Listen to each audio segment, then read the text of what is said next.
All right, at this point, my pattern piece is cut out and I'm ready to begin laying out my pattern piece on my fabric. So here is my large piece of fabric. And so according to the fabric layout on our guide sheet, make sure that you're looking at the teen and adult side here. It says you're going to use piece number 1, and this is for both 45-inch to 60-inch wide fabric, and it's for all sizes. So you could see over here in this diagram, they have it laid out with a double thickness of fabric, and it also has the 2 opposite selvage edges, one here and one here. And you could see that the fabric's kind of like folded or cut in half right over there or over here. So here's my big piece of fabric.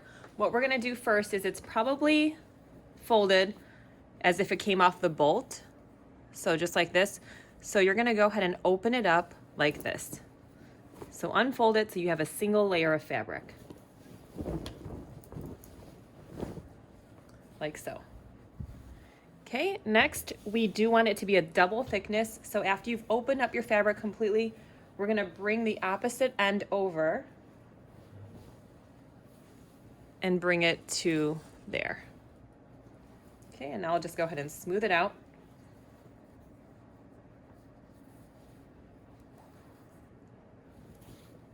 So I'm just lining up one of the selvage edges. Again, the selvage edge is the finished edge of fabric. And sometimes you might see like the brand, or in this case, this is from Joann, so you'll see like a white margin. That is the selvage edge, it's the finished edge, and it does not fray. It looks a little fuzzy, but if you kind of pick at it with your fingertips, it does not come apart. Whereas the raw edge side, it actually will. As you can see here, some of the thread already fell off.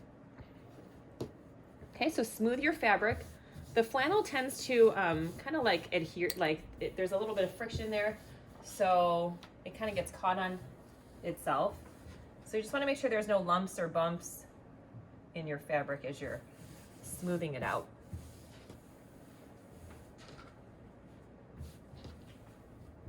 Okay, so it's not quite fitting on the entire table. So I'll let a little bit of it drape off the edge there, but you can see over here I have this entire edge here, the selvage edge, completely lined up. It's folded in half, and then my raw edges are here, and there's 2 layers of fabric. Okay, for my particular fabric here, I picked a flannel. This is not a directional print, meaning there's no certain direction that this print has to be on for when I wear it.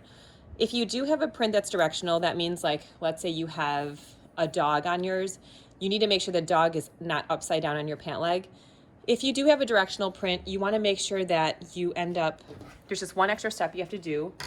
You would be cutting through the folded edge here, and you're going to take the top layer of fabric and you're going to flip it 180 degrees.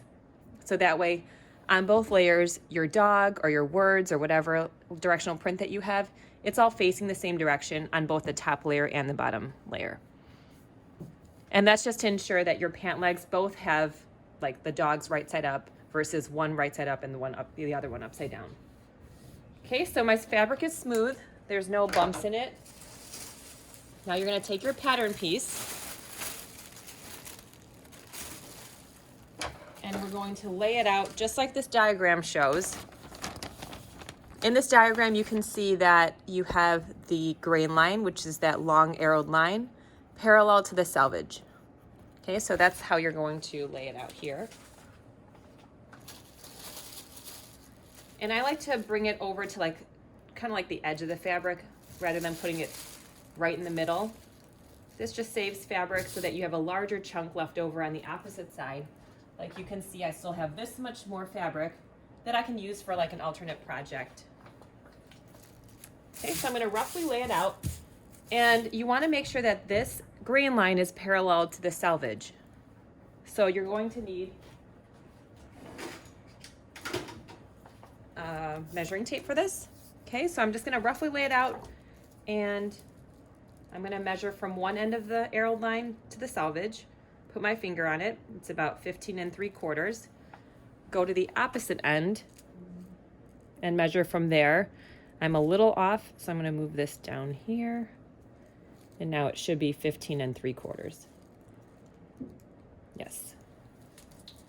Okay, that's how you can ensure that your fabric is straight on the grain.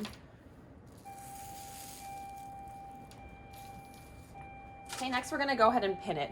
If you have something heavy like your Chromebook or maybe another book, a textbook, you can just leave it right on top to weigh it down so that it ensures that your fabric doesn't shift. For me, since I've just measured my straight of grain, the first 2 pins I'm gonna put are just straight through the grain line. And this will prevent my fabric or my pattern from kind of shifting as I'm pinning all the way around. Okay, so I'm putting it on the grain line. Now that prevents this pattern piece from moving. And just starting from wherever, I'm gonna start from the top here. This is the top of my pants, that's the bottom. You're gonna pin all the way around. I tend to space my pins out about a hand width apart. And the key to pinning is to always pin outward.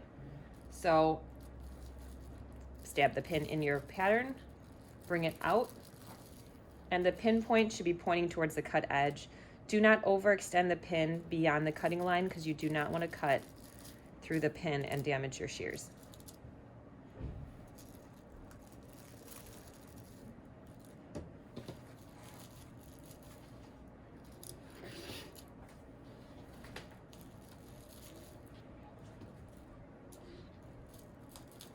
Okay, so I'm going to continue pinning, and then the next segment I'm going to show you how we're going to cut it out.